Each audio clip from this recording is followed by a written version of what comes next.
Rekaman kamera pengawas yang viral di media sosial memperlihatkan perampokan di rumah seorang pengusaha minyak di Desa Kaban 1, Sangadesa, Musi Banyuasin, Sumatera Selatan pada 7 Februari 2025. Para pelaku bersenjata api rakitan mengancam penghuni rumah, lalu membawa uang dan barang berharga milik korban.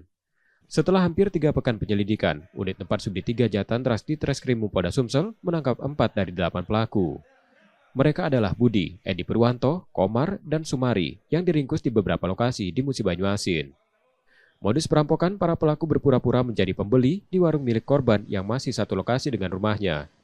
Saat beraksi, istri dan anak korban yang berada di rumah diancam menggunakan senjata api rakitan serta senjata tajam.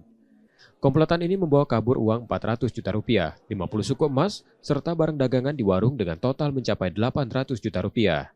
Keempat pelaku yang ditangkap juga masuk daftar pencarian orang untuk kasus serupa di Jambi dan Sumatera Barat.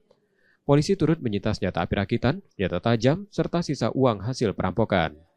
Dengan mengendarai 4 motor, yang 4 unit motor, menggunakan helm serta membawa senjata api rakitan.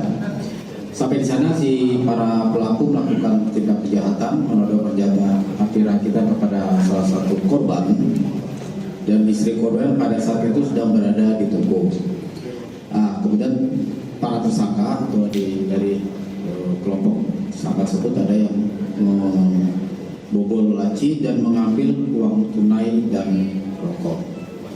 Saat ini, polisi masih memburu 4 pelaku lainnya. 4 tersangka yang ditangkap menjalani pemeriksaan dan ditahan di Polsek Sangadesa, Musi Banyuasin, Sumatera Selatan. Reski Oktora, Muklas Diferensial, Kompas TV, Palembang, Sumatera Selatan.